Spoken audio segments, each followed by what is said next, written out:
faz deles homens salvos, não faz deles um povo salvo só porque eles são povo escolhidos de Deus. Eles têm suas vantagens? Têm, mas pelo fato de eles serem um povo escolhido de Deus, não os isenta do castigo se eles não cumprirem a lei que eles mesmos possuem, né? Que eles mesmos possuem, porque Deus entregou a lei de Moisés para os judeus. Então, nesta segunda parte aqui deste capítulo que nós estamos estudando agora, Paulo está continuando a exortação ao povo judeu e está falando que todos os homens da face da terra estão debaixo do pecado. Então Paulo aqui neste versículo 9 ele diz: pois que somos nós mais excelentes? De maneira nenhuma, pois já dantes demonstramos que tanto judeus como gregos todos estão debaixo do pecado. No versículo 9. O que Paulo está dizendo? Ele está dizendo aos judeus que pelo fato deles serem judeus não os fazem melhor do que ninguém, né? Porque nem quem tinha a lei de Moisés e nem quem não tinha, todos estavam na mesma condição diante de Deus, né? O que Paulo está dizendo? Todos os homens são pecadores e todos estão na mesma condição de pecado diante de Deus. E Paulo está dizendo aos judeus que eles, pelo fato de ser o povo escolhido de Deus e ter a lei de Moisés, não fazia eles melhores que ninguém, né? Paulo diz aqui: de maneira nenhuma, pois que somos nós mais excelentes. Paulo diz, porque Paulo era judeu, né, queridos? Ele era do povo de Israel, então ele se incluía naquela exortação, né? Ele se incluía e dizia: será que nós somos, vocês estão achando que nós, por sermos judeus e termos a lei de Moisés nas nossas mãos, nós somos melhores, nós estamos isentos da condenação, nós estamos isentos do castigo, né, que já consta dentro da lei de Moisés? Negativo. Paulo está dizendo aos judeus: todos somos pecadores. Então, no versículo 10, Paulo diz: como está escrito, não há um justo nenhum sequer. Onde é que estava escrito isso? Na Bíblia, na palavra de Deus. Deus, olhando para a terra, não viu um justo, nenhum sequer. O que foi que Jesus fez? O que foi que Deus fez? Por ocasião do dilúvio, por exemplo, ele escolheu a Noé, o melhorzinho único que tinha, que era voltado para Deus, que pelo fato de Noé ser encontrado por Deus como um homem que buscava a Deus, não fez de Noé um homem justo, não fez de Noé, aliás, por mais justo que fosse, não fez de Noé um homem livre, isento de castigo, isento de condenação, não.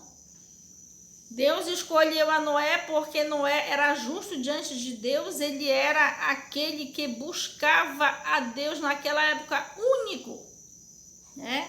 Deus guardou a Noé para perpetuar a sua semente na face da terra, para não ter que começar tudo de novo, criando o homem do pó da terra de novo. Então, o que foi que Deus fez? O únicozinho que se achava Deus reteve, e o resto não se aproveitou nenhum, né? Então, Paulo aqui está se referindo a esta condição, né? A esta situação em que Deus não achou. Olhou para a terra e não viu.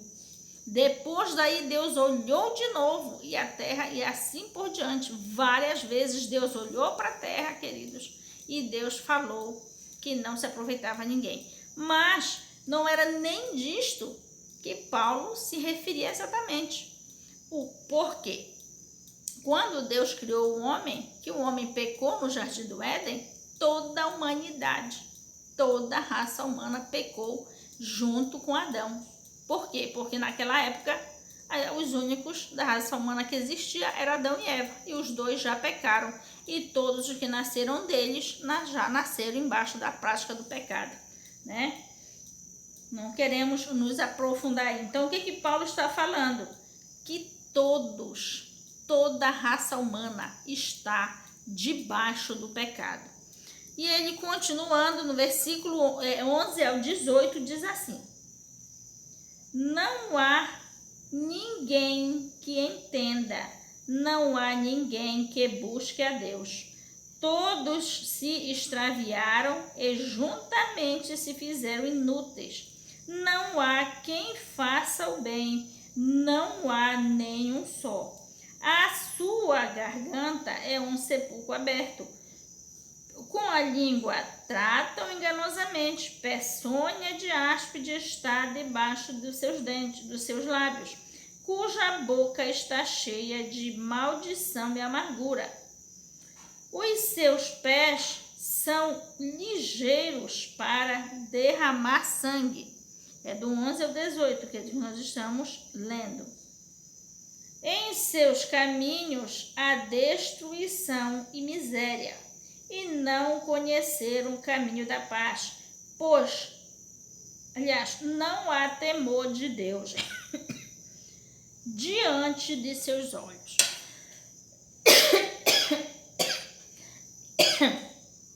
E talvez você diga, mas irmã, ninguém presta. Paulo está dizendo que nós somos todos assim, ninguém presta, todos são malignos desse jeito, queridos.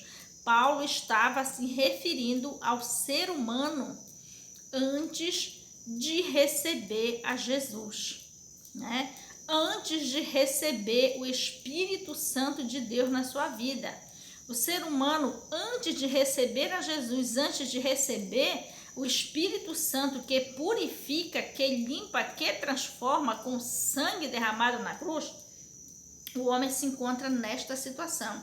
Então, o que Paulo está falando para os judeus? Ele está dizendo que o homem natural, ele é desta maneira, ele é mentiroso, ele é falso, ele é mau e ele está sujeito a praticar todo esse tipo de situação. Por quê? Porque, queridos, como eu estava falando, quando nós falamos dos hinos, nós fomos seres criados para receber o Espírito Santo. Enquanto o Espírito Santo de Deus não habita em nós, quem habita são demônios, né? Nós somos um templo a ser habitado. Quando não habita o Espírito Santo, habitam demônios. Talvez você diga, não, mas eu não sou endemoniada, eu não sou possuída, não. Uma coisa é um demônio habitar em você e se manifestar. Outra coisa é ele ficar, olha, a sua vida toda bem escondidinho, lutando através de você para você não querer saber de Deus, para você gostar das coisas do mundo, para você gostar do que não presta, né? Para você fazer coisas que não agradam a Deus, né? Uma coisa que ele diz é um demônio se manifestar através de você, outra coisa é um demônio habitar a vida toda, lhe impedindo de chegar para Deus, lhe impedindo de ter a sua vida transformada por Jesus até o dia da sua morte. Passa o seu tempo de vida sobre a terra, aquele tempo que Deus determina para você sobre a terra, para você correr para Ele, e você não corre, né? O inimigo está ali, lutando, trabalhando, habitando em você, bem caladinho, e você nem sabe, né? Aí quando você aceita Jesus, que o Espírito Santo lhe abre os olhos, o que você faz? Você passa a entender, como Paulo fala aqui na lei de Moisés, você passa a ver o que é certo, o que é errado, o que é bom, o que é mal, o que agrada a Deus e o que não agrada. E às vezes a gente pratica coisas, queridos, que quando nós descobrimos que aquilo é pecado, a gente pega até um susto, a gente toma até um susto. Meu Deus, como é que eu fazia isso? Como era que eu fazia um negócio desse e não sabia que isso não era de acordo com a vontade de Deus? Então, Paulo está dizendo aqui, nesta descrição que o Paulo faz do homem, em todos estes delitos de pecado, ele está falando do homem diante de Deus.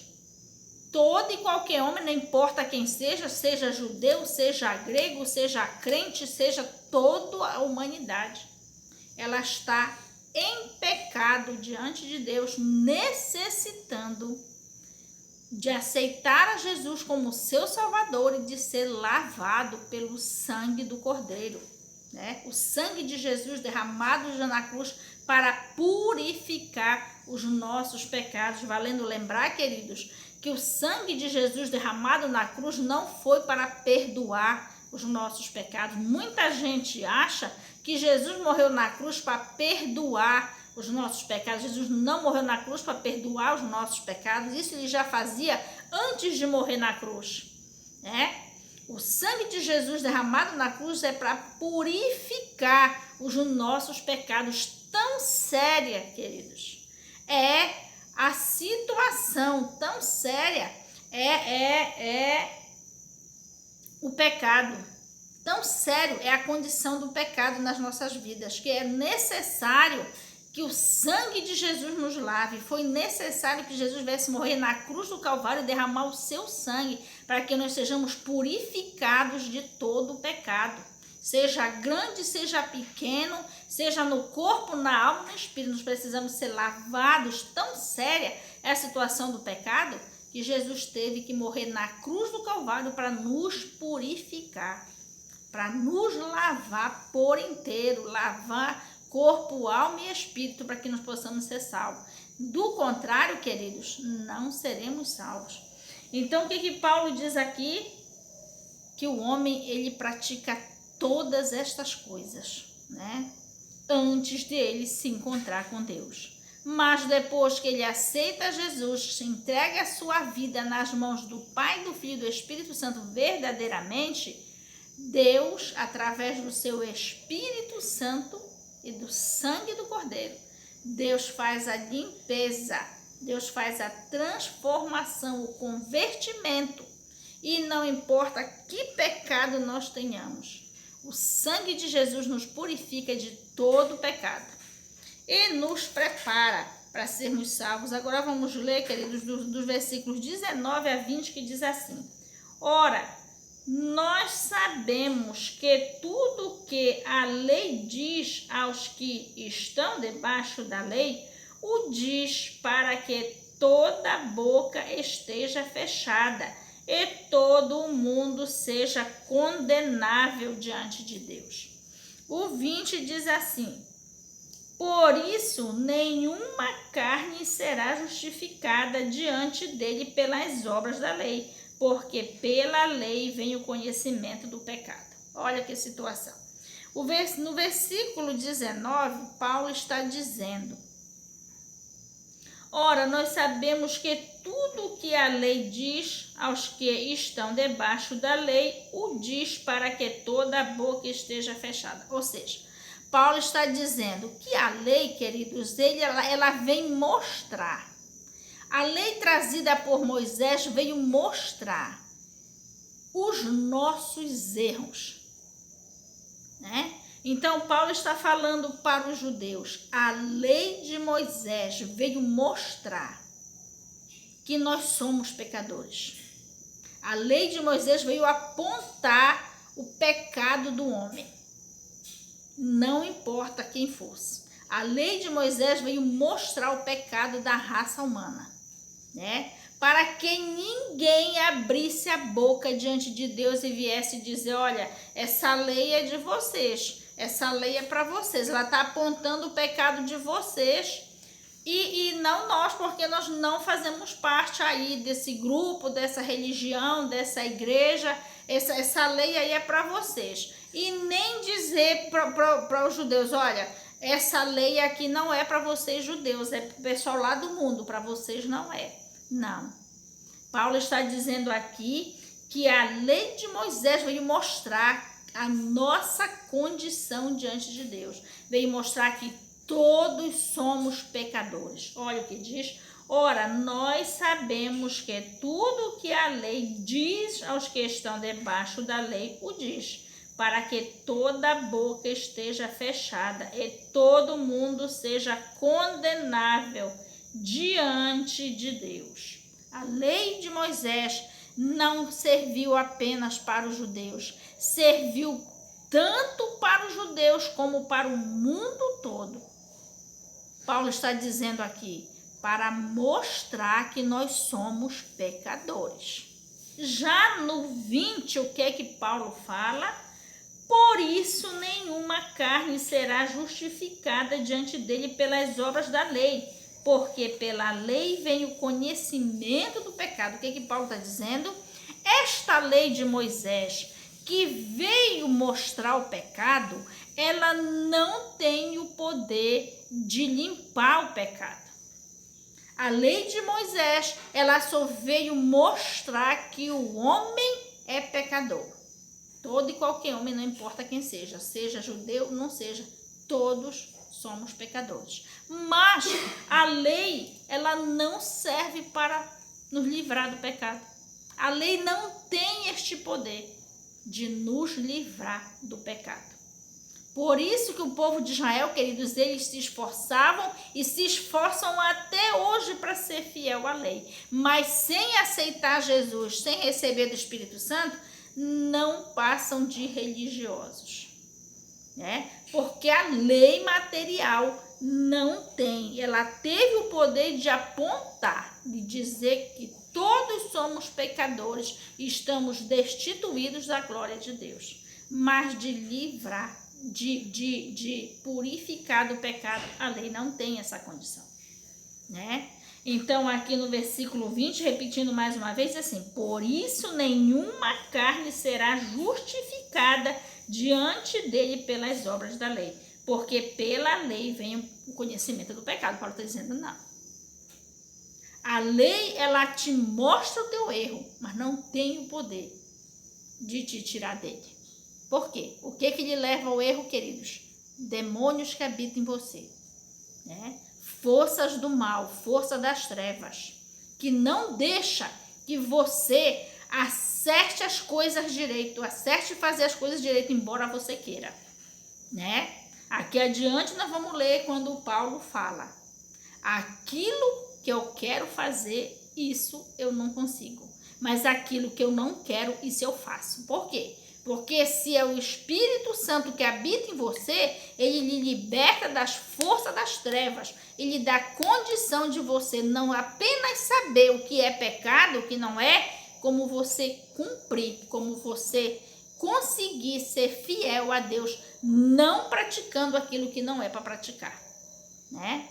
Só o Espírito Santo de Deus pode lhe dar esse poder. A lei não. A lei não tinha o poder de mostrar o pecado e livrar o ser humano do pecado. A lei só tinha o poder de mostrar, né? Então, o que nós vemos aqui, Paulo dizer? Precisava e precisa de algo maior. Precisava e precisa de algo maior, de algo sobrenatural, para que, assim como os demônios que fazem você praticar tudo aquilo que você não quer, embora você saiba que é errado, você não consegue deixar por você mesmo, né?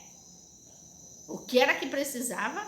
De um poder maior para que pudesse lhe limpar dessas forças sobrenaturais do mal que lhe impede de ser fiel a Deus.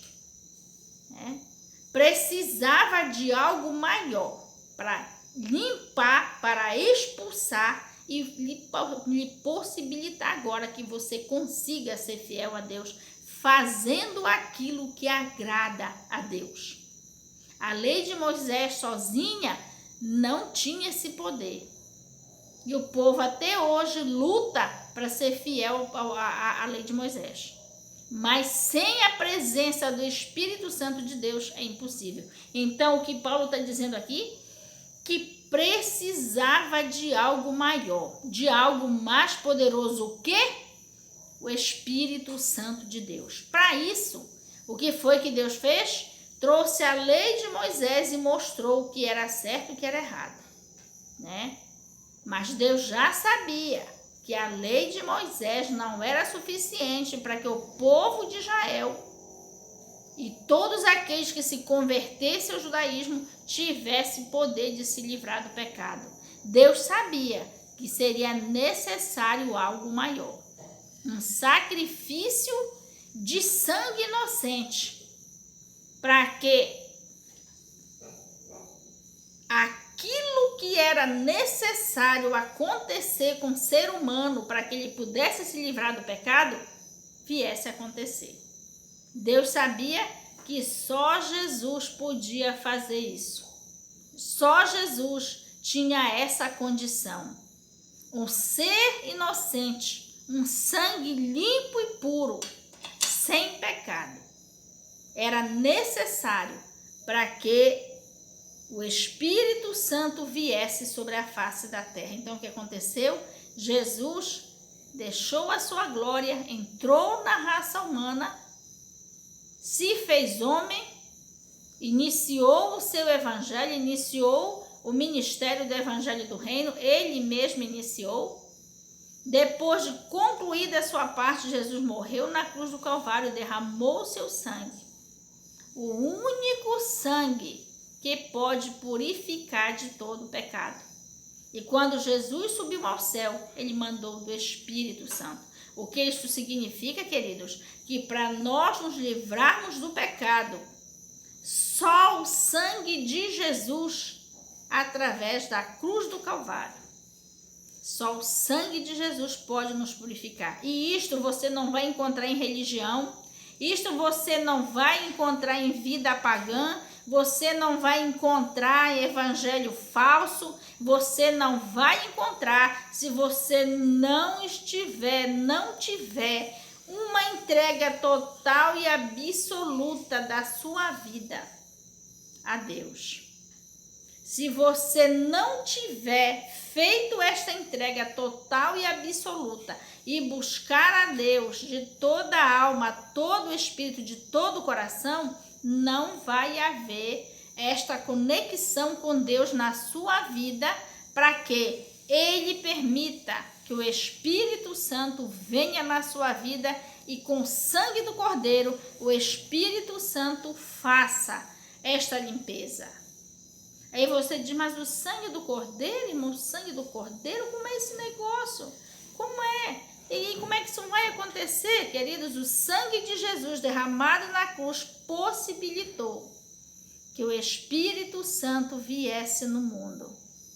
E o Espírito Santo faz toda esta obra espiritual, né? O Espírito Santo de Deus, ele faz todo este trabalho de nos levar a Deus e de nos purificar de todo o pecado, nos tornando aptos para sermos morada do Espírito Santo de Deus, e assim nós tenhamos condição de trabalhar para Deus, de fazer a sua obra na face desta terra, obra para a qual nós fomos formados, preparados, escolhidos, para que nós sejamos preparados pelo Espírito Santo para levar adiante o ministério de Jesus, o ministério que Jesus mesmo iniciou, de levar o evangelho do reino sobre a face da terra.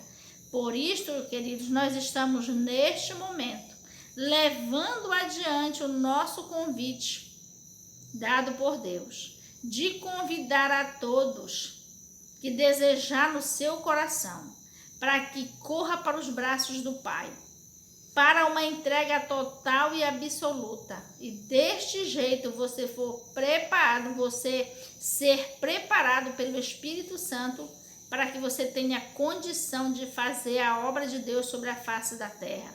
Deus está iniciando, queridos, um grande avivamento pentecostal sobre a face desta terra.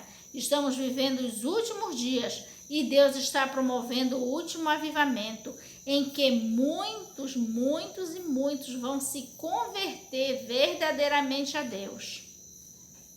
Os de dentro, muitos que estão dentro e muitos que estão fora das igrejas de Deus serão preparados por este grande avivamento para ser salvos. Mas para isto, o evangelho do reino precisa ser pregado. E para que este evangelho seja pregado, Deus precisa que eu e você nos tornemos para Ele, para que Ele possa nos usar nesta sua grande obra na face desta terra. Queridos, vamos orar a Deus, agradecendo por este culto desta noite, agradecendo por esta palavra, agradecendo por estes pequenos momentos que nós passamos na palavra de Deus, na presença de Deus, e entendendo o que o Espírito Santo nos ensinou esta noite, usando esta passagem da Bíblia em que Paulo exorta a igreja de Roma, né? Em que Paulo aproveita esta carta e no meio dela fala especificamente aos judeus, dizendo que ninguém está isento